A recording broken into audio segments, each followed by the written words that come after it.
नमस्कार। सत्य सारथी में आपका स्वागत है। खबर आ रही है कि लोकसभा में जब संसद का सत्र चल रहा था उसी समय लोकसभा के सभापति माननीय ओम बिरला के साथ कांग्रेसी सांसदों ने दुर्व्यवहार किया है, गाली गलौज किया है और आगे आप खुद समझ सकते हैं। खबर तो यहाँ तक आई है कि मारपीट भी किया गया है और ये सब कुछ प्रियंका गांधी के मौजूदगी में हुआ, उनके केबिन में घुस के हुआ। ये खबर हवा हवाई नहीं है, या सिर्फ मैं नहीं कह रहा हूँ। संसदीय कार्य मंत्री किरण रिजिजू ने ट्वीट करके और वीडियो संदेश से भी ये खबर दी है कि प्रियंका गांधी के नेतृत्व में, प्रियंका गांधी थे, केसी वेणुगोपाल थे, उनके साथ 25 से 30 सांसद थे जिसमें महिला सांसद भी थी। वो लोकसभा स्पीकर ओम बिरला के ऑफिस में घुसे, उनके साथ बहुत गाली गलौज और बदतमीजी किया। हालांकि उन्होंने मारपीट का जिक्र नहीं किया है, लेकिन अपुष्ट खबरों से ऐसी सब खबर आ रही है, ऐसी बातें निकल के आ रही हैं कि उनके साथ मारपीट भी किया गया। ये अत्यंत ही निंदनीय कृत्य है जिसकी हम निंदा कर रहे हैं। आपको भी निंदा करनी चाहिए, हर किसी को इसकी निंदा करनी चाहिए। लेकिन तनिक सोच के देखिए आप, सत्ता केवल मुंहचोदी बकलोली से नहीं चलती है, सत्ता राजदंड से चलती है। आपकी सरकार है, सारी पावर आपके हाथ में है और आपके स्पीकर को चलिए वो तो स्पीकर तो सबके होते हैं, आपके ही नहीं, वो देश के स्पीकर हैं, वो लोकसभा के स्पीकर है। अगर लोकसभा स्पीकर सुरक्षित नहीं है तो फिर बेकार है आपका सत्ता चलाना है। फिर किस बात की सत्ता है आपकी? किस बात के आप कहेंगे कि आप प्रधानमंत्री हैं, आप मंत्री हैं, आप देश चला रहे हैं? अगर आप अपने स्पीकर को सुरक्षित नहीं रख पा रहे हैं, आप अपने स्पीकर को की प्रतिष्ठा नहीं बचा पा रहे हैं, तो आप देश की प्रतिष्ठा क्या बचाएंगे? अच्छा छोड़िए, आप इसे अपने आप पे लेके देखिए।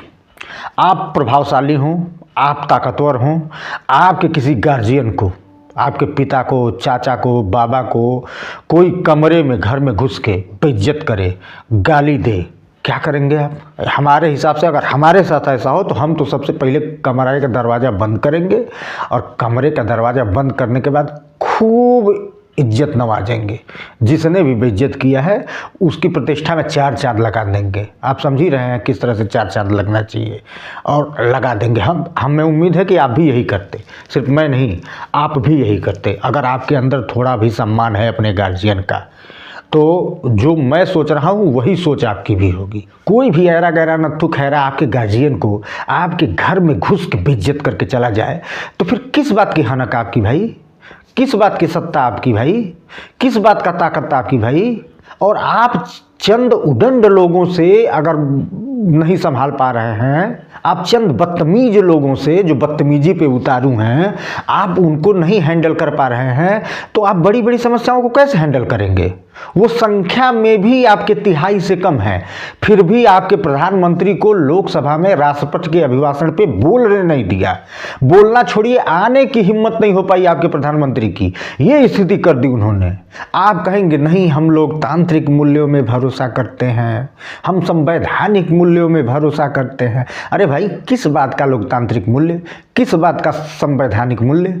रामचरितमानस में गोस्वामी जी ने भी लिखा है, विनय न मानत जलधि जड़, गए 3 दिन बीत, बोले राम सकोप तब, भय बिनु होहि न प्रीति। गोस्वामी जी ने लिखा है, मैं अपनी बात नहीं कह रहा हूँ, गोस्वामी जी भी कह रहे हैं कि अनुनय विनय करने के बाद भी अगर काम नहीं बन रहा है तो भय बिन प्रीत नहीं होती है। आपके प्रधानमंत्री बोल नहीं पाए लोकसभा में, चलिए वहाँ तक तो गनीमत रहा। उसके बाद आपके स्पीकर को, देश के स्पीकर को, लोकसभा के स्पीकर को उनके केबिन में घुस के उनके साथ अभद्रता की गई, बदतमीजी की गई और आप लोग मुँह ताकते रह गए। इससे क्या मैसेज जाएगा? जिस किसी के भी अंदर जो भी उत्पाती तत्व हैं, उपद्रवी तत्व हैं, उनके अंदर क्या मैसेज जाएगा? उनको तो यही लगेगा कि हम कुछ भी कर लें, कोई हमको रोकने वाला नहीं है, कोई हमको बोलने वाला नहीं है। इससे उनका मनोबल कहाँ तक जाएगा, ये सोचने वाली बात है। भाई, लोकतांत्रिक मूल्य, संवैधानिक मूल्य तभी तक अच्छे लगते हैं जब इसका वातावरण चारों तरफ हो। अगर कोई अपनी परिधि लांघता है, कोई अपनी सीमा लांघता है, तो को उसकी सीमा बताना, उसको उसकी परिधि बताना, ये सत्ता की जिम्मेदारी होती है। मैं इसमें कांग्रेसी सांसदों की बहुत वो गलती नहीं मान रहा हूँ, मेरे हिसाब से नहीं गलती दिख रही है। इसमें गलती सत्ता पक्ष की है। पहली बार ही जब इस तरह की चीज़ें हुई कि प्रधानमंत्री के ऊपर हमला कर होने वाला हो, सोचिए क्या दुनिया में क्या साख जाएगा, क्या मैसेज जाएगा कि भारत का प्रधानमंत्री अपनी संसद में सुरक्षित नहीं है, अपनी लोकसभा में सुरक्षित नहीं है। सारी सीबीआई, ईडी, सेना सब कुछ होने के बाद भी अगर भारत का प्रधानमंत्री अपनी लोकसभा में सुरक्षित नहीं है, इससे ज़्यादा शर्मसार होने वाली चीज़ क्या होगी भारत की। और किरण रिजिजू ट्वीट करके बता रहे हैं, भाई किसको बता रहे हैं? जनता को बता रहे हैं। क्या जनता उनको सजा देगी अगर उन्होंने गलत किया है? हालांकि प्रियंका गांधी उसके बाद बयान दी कि नहीं, थोड़ी बहुत तेज भाषा में बात की सांसदों ने, हमारे कुछ जिनको गुस्सा था उन्होंने अपना गुस्सा निकाला, किसी ने भी गाली गलौज नहीं की। लेकिन आप संसदीय कार्य मंत्री हैं, आप वीडियो जारी कर रहे हैं, आप ट्वीट कर रहे हैं, तो आप किसको बता रहे हैं? आप हमको बता रहे हैं, हम देशवासियों को बता रहे हैं। हम जाएं, हम जाके रोकेंगे इस चीज़ को। इसको रोकने की जिम्मेदारी है किसकी? आप लोगों की है या जनता की है? सत्ता में आप बैठे हुए हैं और आप बता रहे हैं जनता को। क्या करेगी जनता इसमें?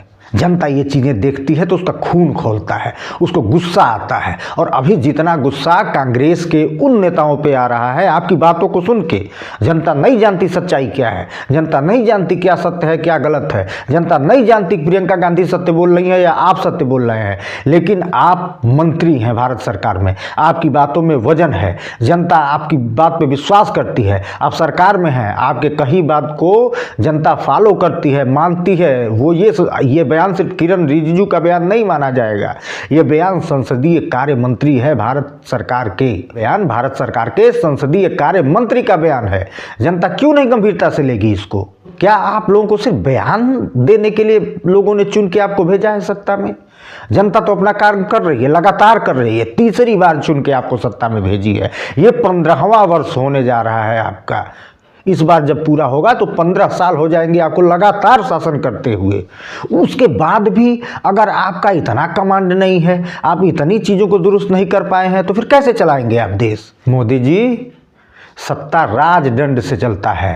राजदंड बहुत आवश्यक है। बिना राजदंड के कोई भी सत्ता न चली है न चल पाएगी। व्यक्ति की हनक नहीं होती है, उसके राजदंड की हनक होती है। उत्तर प्रदेश में कोई उपद्रव करने की हिम्मत क्यों नहीं कर पाता है? योगी जी कोई बहुत हट्टे कट्टे 8 फुट के लंबे चौड़े खली पहलवान नहीं है। राजदंड काम करता है उनका। उनके राजदंड की हनक है कि कोई भी उपद्रव करने से पहले 10 बार सोचता है। वो चाहे आम आदमी हो, वो चाहे कोई बड़ा नेता हो, किसी की भी इतनी हिम्मत नहीं है कि इस तरह का उपद्रव कर दे योगी जी के शासन में। एक बार शुरुआत हो गई है, जैसा कि मैंने पहले भी बताया कि ये कितनी शर्म की बात है कि भारत का प्रधानमंत्री अपने ही लोकसभा में, अपने ही संसद में बोल नहीं पाया। तो ये तो शुरुआत है, ये पहली घटना हुई। उसके बाद तुरंत ही उससे भी कोई सीख नहीं लिया। क्यों सीख नहीं लिया उन्होंने? क्योंकि आपने कुछ किया ही नहीं, आप सिर्फ जनता को बता रहे हैं, हाथ पे हाथ रख के बैठे हुए। तो उसका ये नतीजा हुआ कि आपके लोकसभा स्पीकर के ऑफिस में घुस के भद्रता की गई और आपका संसदीय कार्य मंत्री ट्वीट करके बता रहे हैं ये देश। राजदंड का प्रयोग करिए मोदी जी। अगर उछंखिल उदंड लोगों को नियंत्रित नहीं किया जाएगा तो ये न तो भारत के लिए ठीक है, न ही भारत के लोकतंत्र के लिए ठीक है। आप एक बार कल्पना करके देखिए, क्या योगी जी के विधानसभा में कोई इस तरह की हरकत कर सकता है? कोई मंत्री विधानसभा अध्यक्ष के ऑफिस में घुस के क्या किसी की हिम्मत है, किसी विधायक की, कि इस तरह का कृत्य कर दे? मारपीट हाथापाई तो छोड़ दीजिए, अगर किसी ने खराब शब्दों का भी प्रयोग किया तो पता चलेगा कि बुलडोजर उसके घर पे गरज जाएगा। जो वो कमाया है कुछ संपत्ति, विधायक अपना बनाया है मकान, बंगला, फार्म हाउस, पता चलेगा अगले दिन ही सब समतल बिल्कुल बराबर हो जाएगा। और जो कठोर कार्यवाही होगी वो अलग होगी। योगी जी जनता को नहीं बताएंगे, योगी जी पहले काम करेंगे, उसके बाद फिर जनता से बात करेंगे। पहले एक्शन लेंगे, तब फिर जनता को बताएंगे कि इन्होंने देखिए ये किया था तो उसके सापेक्ष ये एक्शन लिया गया है। और यही तरीका होता है राजदंड का, यही तरीका होता है सत्ता चलाने का।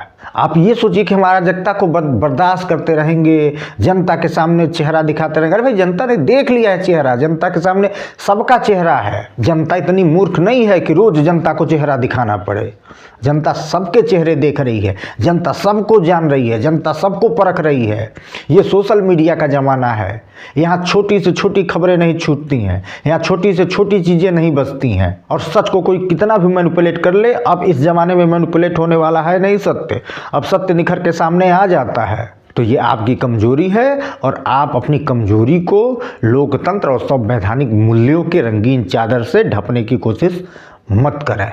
वीडियो को लाइक करिए, शेयर करिए, चैनल को सब्सक्राइब कीजिए और बने रहिए हमारे साथ। सच्ची खबर, पक्की खबर, खबरों के पीछे की खबर जानने के लिए धन्यवाद।